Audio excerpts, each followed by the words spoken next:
চিকেনটা আপনারা দিয়ে দেবেন। মাংসটাকে কিছুটা নাড়াচাড়া করে ভালো করে কষিয়ে নেবেন।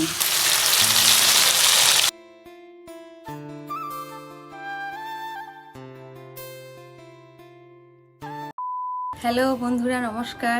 আমাদের চ্যানেলে আপনাদেরকে স্বাগত। আজকে আমরা নতুন ভিডিও রান্না শুরু করতে চলেছি, তা আপনারা সবাই দেখবেন, সবাই সাপোর্ট করবেন। আপনাদের সাপোর্টে খুবই দরকার, আপনাদের সাপোর্ট ছাড়া কিছুই হবে না। আজকে আমার রান্নাঘরে দেখাবো গরিবের মাংস ঝোল কিভাবে রান্না করা হয়। তাহলে এবার দেখাতে থাকি, আপনারা দেখতে থাকুন গরিব মানুষের মাংসের ঝোল রান্না কিভাবে করি। বন্ধুরা, প্রথমে মাংসটা ভালো করে ধুয়ে নেবেন। পরিষ্কার করে না ধুলে কত লাল লাল রক্তগুলো সব বেরোয় না, পরিষ্কার করে ধুতে হবে, তাহলে বিচ্ছিরি একটা গন্ধ থাকে মাংসের মধ্যে। এই দেখুন বন্ধুরা, মাংসটা পরিষ্কার করে ধোয়া হয়ে গেছে। এরপর কি করব চলো বন্ধুরা দেখাচ্ছি।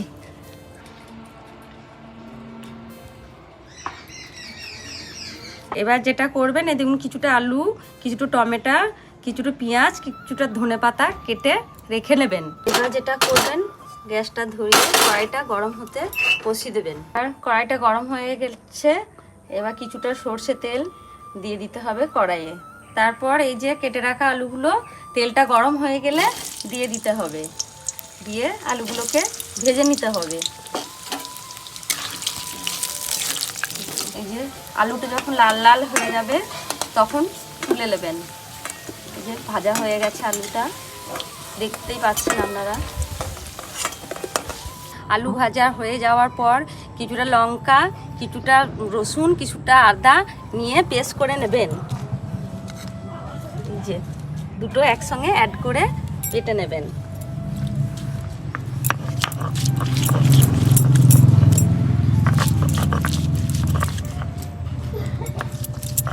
দেখুন বাটা হয়ে গেছে, এবার বাটিতে তুলে নিয়ে নেবেন। যে তারপর শুকনো লঙ্কা দিয়ে দেবেন একটা, তারপর কিছু দারচিনি, তারপর দুটো লবঙ্গ দিয়ে দেবেন। তারপর এদিকে ভালো করে ভেজে তারপর কেটে রাখা পেঁয়াজ কুচি দিয়ে দেবেন। এই যে লাল লাল করে কিছুটা ভাজা হয়ে গেলে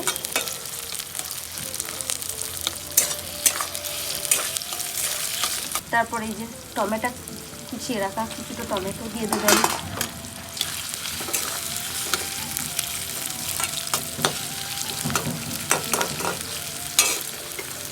পেঁয়াজ ভাজার সময়তে একটু লবণ দিয়ে দেবেন। এই যে পেঁয়াজটা লাল লাল ভাজা হয়ে গেছে, এবার কিছুটা বেটে রাখা আদা আর রসুন লঙ্কা ছিল পেস্ট করা, সেটা দিয়ে দিলাম। তারপরে কিছুটা আমি এর সঙ্গে হলুদ গুঁড়ো দিয়ে দিলাম, কিছুটা ধনে গুঁড়ো দিয়ে দিলাম, কিছুটা জিরে গুঁড়ো দিয়ে দিলাম, কিছুটা লঙ্কা গুঁড়ো দিয়ে দিলাম। দিয়ে তারপর একটু লবণ দিয়ে দিলাম। তারপর এটা দিয়ে কিছুটা আঁচটা কমিয়ে এটা ভালো করে নাড়াচাড়া করে নেবেন। আঁচটা কমাতে হবে, তাহলে এটা পুড়ে যেতে পারে মশলাটা। অনেকটা ভাজা ভাজা মশলাটা হয়ে গেছে। তারপর কেটে রাখা চিকেনটা আপনারা দিয়ে দেবেন, দিয়ে নাড়াচাড়া করবেন। নাড়াচাড়া করতে করতে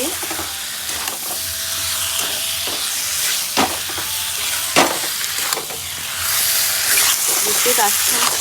এই দেখুন বন্ধুরা, মাংসটাকে কিছুটা নাড়াচাড়া করে ভালো করে কষিয়ে নেবেন। তারপর ঢাকা দিয়ে কিছুক্ষণ রেখে দেবেন। এই দেখুন মাংসটা ভালো মতন কষা হয়ে গেছেন। এবার ভেজে রাখা আলুটা এর সঙ্গে দিয়ে দিতে হবে, ঠিক আছে? দিয়ে কিছুটা নাড়াচাড়া করে এই দেখুন মাংসটা কেমন হয়ে গেছে দেখতেই পাচ্ছেন। একটু মতন জল দিয়ে দিচ্ছি। আপনারা যেরকম পারবেন, যতটা ঝোল খেতে চান সেরকম মতন জল দেবেন আপনারা। আমি একটু বেশিই দিলাম। তারপরে ঢাকা দিয়ে একটুখানি রেখে দিলেই ব্যাস হয়ে যাবে। বন্ধুরা, এই যে আলু আর মাংস ভালো মতো সেদ্ধ হয়ে গেছে। এরপর আমি একটু কেটে রাখা ধনে পাতা কুচিয়ে রেখেছিলাম সেটা দিয়ে দিলাম, আর কিছুটা গরম মশলা দিয়ে দিলাম। এই দেখুন, দেখতে পাচ্ছেন কিছুটা গরম মশলা দিয়ে দিলাম। ঠিক আছে, এরপর আমি একটু নাড়াচাড়া করে ঢাকা দিয়ে দিলাম। ব্যাস হয়ে গেছে আমার মাংস সেদ্ধ রান্না সবই।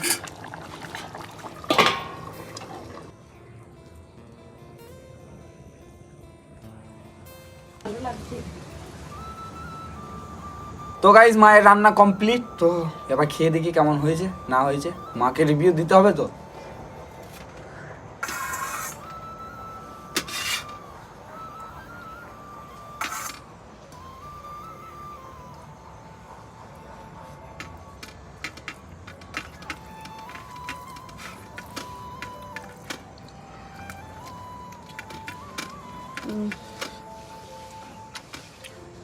হেভি হয়েছে, হেভি হেভি সত্যি। মায়ের রান্না বলে বলছি না, হেভি হয়েছে। ঘরোয়া রান্না পুরো। মা ক্যামেরার পেছনে আছে, আমি আর মা ঘরের ফ্যামিলির দুটো লোক। ওই জন্য মা যখন করছে তখন আমি ধরে দিচ্ছি, আমি যখন খাচ্ছি তখন মা ধরে দিচ্ছে। রান্না ফার্স্ট ক্লাস হচ্ছে, হয়েছে হয়েছে ফার্স্ট ক্লাস।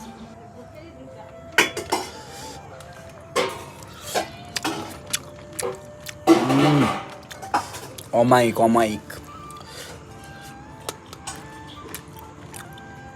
বন্ধুরা, আমিও খেতে বসে গেছি ছেলের সঙ্গে সঙ্গে। আপনারা দেখতেই পেলেন কেমন গরিবের রান্না, মাংসের ঝোল। এরকম রান্না দেখতে আমার চ্যানেলটাকে ফলো করুন, সাপোর্ট করুন, পাশে থাকুন। পরে ভিডিওতে দেখা হচ্ছে। চলো টাটা।